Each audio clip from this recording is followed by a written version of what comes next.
Buenos días, tardes, noches, compañeros, continuando con la unidad de aprendizaje de modelado de fenómenos físicos. El tema que nos toca ver es cálculo de componentes de un vector. Entonces, como hemos mencionado, las partes fundamentales de un vector serían la magnitud y el ángulo de dirección. Ahora, ¿qué es lo que pasa cuando se nos pide calcular la componente o las componentes, la componente en Y y la componente en X?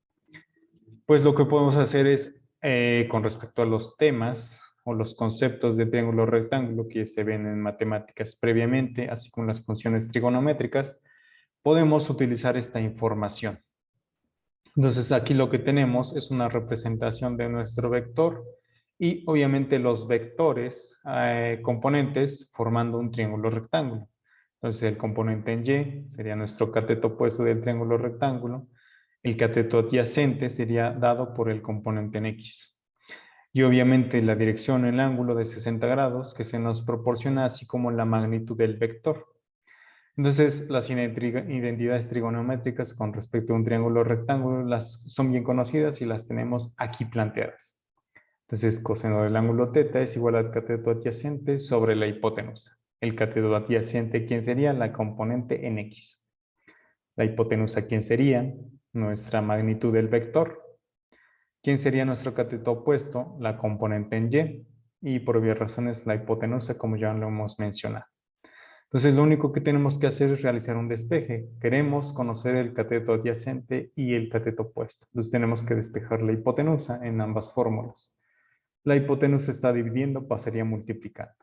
En este caso, en esta fórmula, también sucedería lo mismo. Está dividiendo, pasaría multiplicando.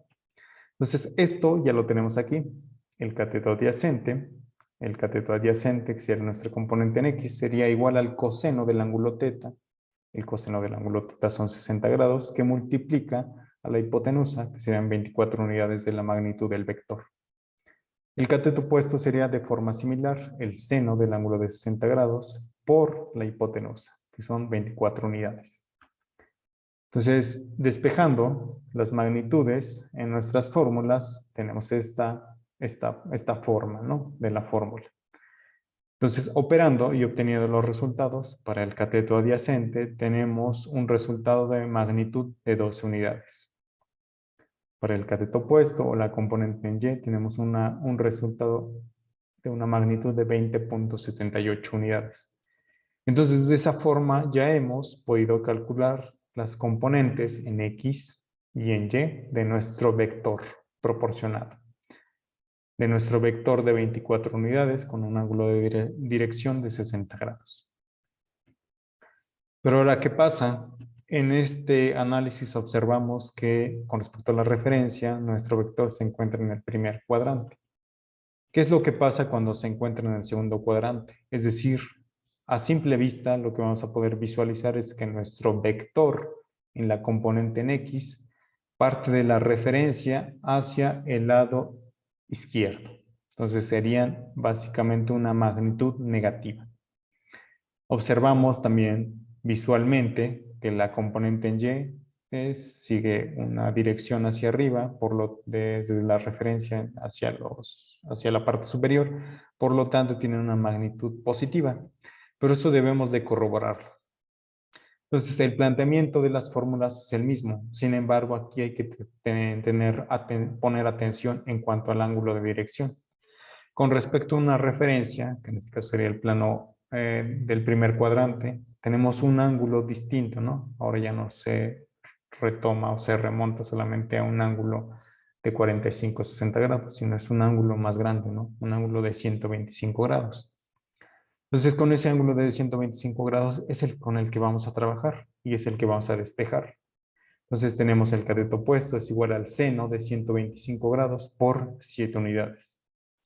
Lo que nos arroja un resultado de 5.7 unidades positivo, aquí obviamente. Entonces, de la figura incluso podemos observar que concuerda, es un valor positivo. Ahora el cateto adyacente, el coseno de 125 grados por 7 unidades, nos da un resultado negativo, menos 4.015 unidades. Y de igual forma concuerda con nuestro gráfico. Entonces hay que tener cuidado en cuanto a en dónde se encuentra nuestro vector, en el primero, segundo cuadrante o en el tercero o cuarto cuadrante de nuestro plano cartesiano. Eso hay que poner énfasis para que en el momento de realizar nuestro despeje podamos expresar las magnitudes correspondientes con su signo correcto, ¿no? O sea, aquí el signo es negativo, porque la dirección del vector es en el sentido negativo con respecto a nuestra referencia. ¿Ah? Hay que tener cuidado, especial cuidado en esta parte. Entonces, ya hemos realizado o revisado algunos ejemplos, se revisan más ejemplos en el material adicional, obviamente, y ese material adicional también hay que tener información importante, que es la que vamos a tratar aquí, la notación matemática.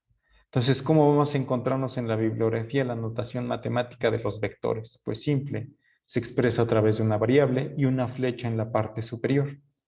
Esa flecha en la parte superior nos da pie a entender que se trata de una magnitud vectorial. En este caso, por ejemplo, tenemos el vector velocidad. Podemos también encontrarnos, que es nuestro caso en temas de física, el vector desplazamiento o también el vector aceleración. Y hemos tratado con componentes de los vectores. Entonces, esos componentes de los vectores, ¿cómo se expresan por lo general? La componente horizontal, que sería el eje X. Se observa de nueva cuenta la variable, la flecha en la parte superior, pero tienen un subíndice, y ese subíndice es X. Entonces, aquí tenemos el vector velocidad en X, el vector desplazamiento en X, el vector aceleración en X. O también se puede denotar como el componente en X de la aceleración, el componente en X del desplazamiento, el componente en X de la velocidad. Ahora, con respecto a la componente vertical o la componente en Y, se puede anotar la variable V, la flechita en la parte superior y un subíndice Y. O sea, aquí sería la componente en Y de la velocidad, la componente en Y del desplazamiento, la componente en Y de la aceleración. Entonces, esto sería por el día de hoy, compañeros. No se olviden de revisar los materiales y muchas gracias por su atención.